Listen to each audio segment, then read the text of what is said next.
Les Jeux paralympiques à Paris, c'est vraiment mon rêve de gosse.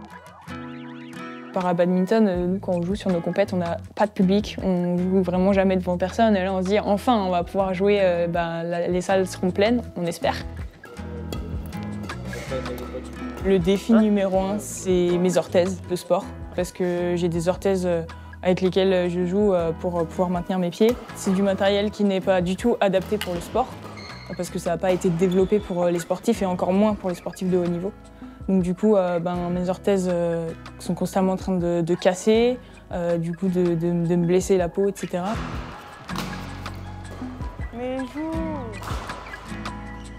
Pour moi, t'es encore trop bougon là. Tu dois rester concentré sur voilà, ça m'agace pas. Enfin si, ça m'agace, mais qu'est-ce qu'il faut que je fasse pour que j'y gagne?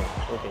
Ce qui est aussi compliqué pour moi, c'est qu'en parallèle de ma maladie neuro, je suis aussi autiste et du coup j'ai d'énormes difficultés dans mon quotidien qui me provoquent énormément de fatigue.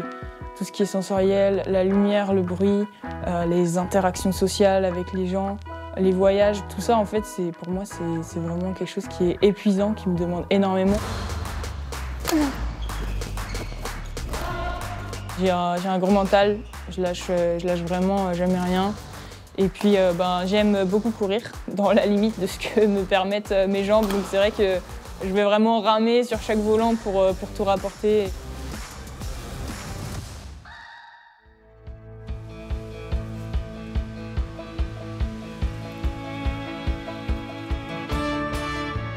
J'habite à Saint-Molf, c'est un petit village au niveau de la presqu'île de Guérande, sur la côte. J'ai mon exploitation agricole qui est à Bas-sur-Mer, là où je récolte mon sel. Donc je suis vraiment une enfant de la presqu'île.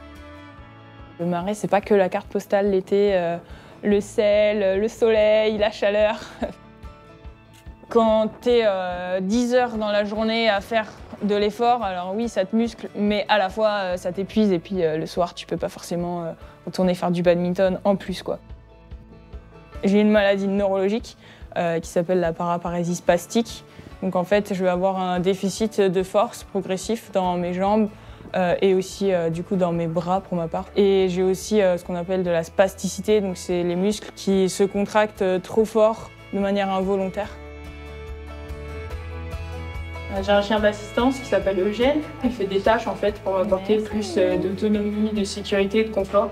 Et ensemble, on fait aussi pas mal de VTT. Donc moi, ça me sert en prépa physique et puis lui aussi du coup. Et puis c'est vrai que ça nous rapproche vachement de faire des activités comme ça.